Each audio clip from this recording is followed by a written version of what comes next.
When a story's characters are symbols representing people in general.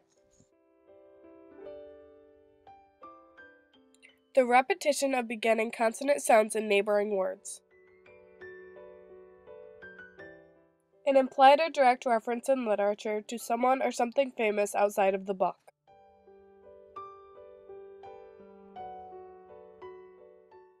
The person or thing that opposes the protagonist, not necessarily a bad guy.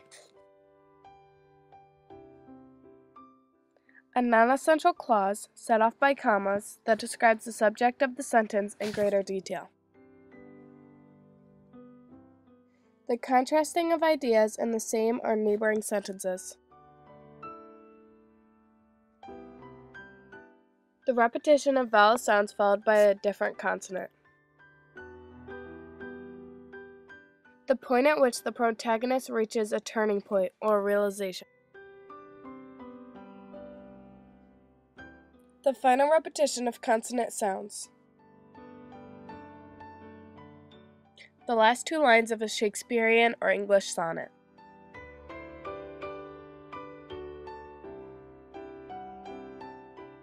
When the audience knows more than the characters.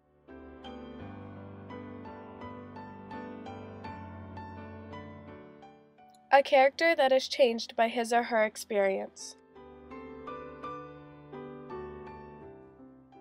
An article, usually in a newspaper or magazine, that gives the opinions of the readers, editors, or publishers. All the events that take place after the climax in a story's plot. Language that cannot be taken literally. When a character within the story tells the story from his or her point of view.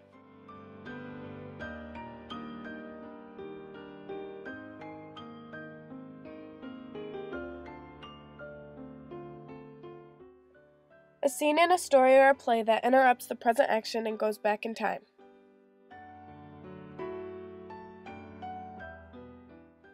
An underdeveloped character, that is, not much is known about him or her. When an author gives hints about the future events in the story.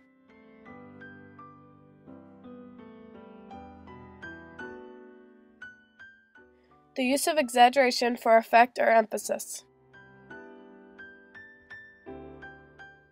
The meter of a sonnet, or 10 syllables per line moving from stressed to unstressed. A sonnet ran in iambic pentameter consisting of 1 octave and 1 sestet. Poetry that is usually short and told from the point of view of a single speaker. Sonnets are lyric poetry. Comparing two dissimilar things without using like or as. The dominant emotion you take away from a story. You can find the mood by looking at the adjectives used.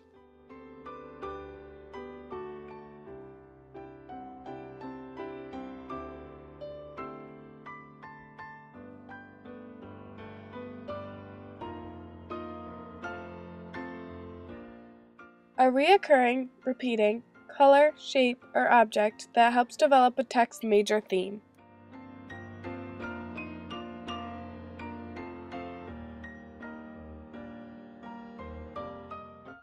Poetry, usually long, that tells a story.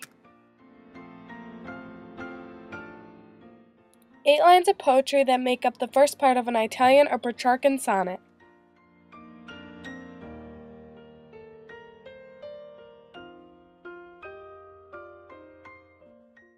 A sound device, the use of word whose sound imitates or reinforces its meaning. Giving human characteristics to non-human things. The series of events within a story includes exposition, rising action, climax, falling action, and resolution. Who is telling the story or what type of narrator the author chooses to use. Text or artifacts that show a first-hand account of an event.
The main character in any story, not necessarily a good guy. 4 lines of poetry found in a Shakespearean or English sonnet.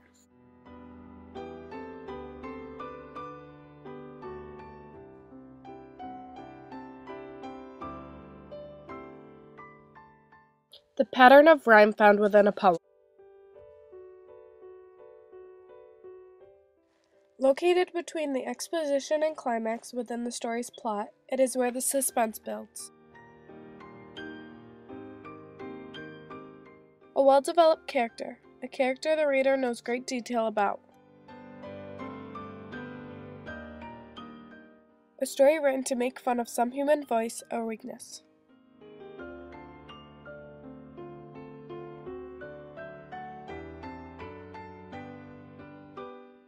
Text used when researching that are made or come from something original. 6 lines of poetry. The last 6 lines of an Italian or Petrarchan sonnet. The time and place of a story's action. A sonnet, written in iambic pentameter that consists of 3 quatrains and 1 concluding couplet.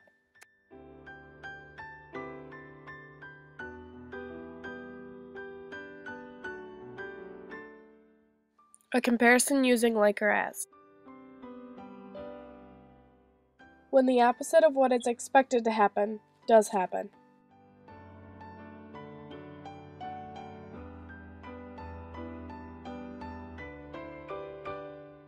A lyric poem of 14 lines written in iambic pentameter with a strict structure, form, and rhyme scheme. Tools used by authors to make certain sounds. The imaginary voice that a poet creates to tell a poem.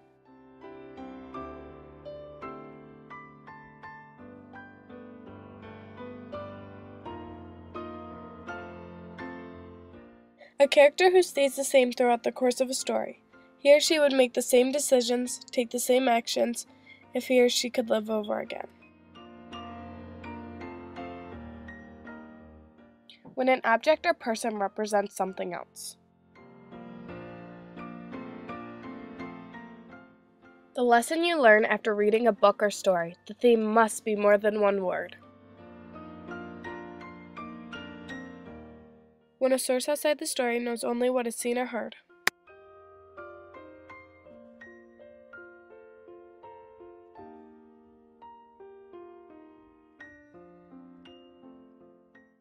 When a source outside the story knows the thoughts and feelings of one character. When a source outside the story knows the thoughts and feelings of 2 or more characters.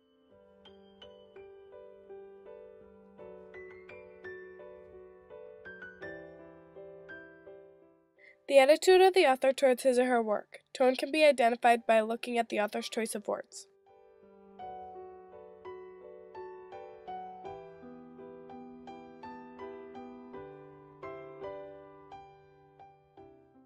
Sarcasm, or when a character says one thing but means the complete opposite.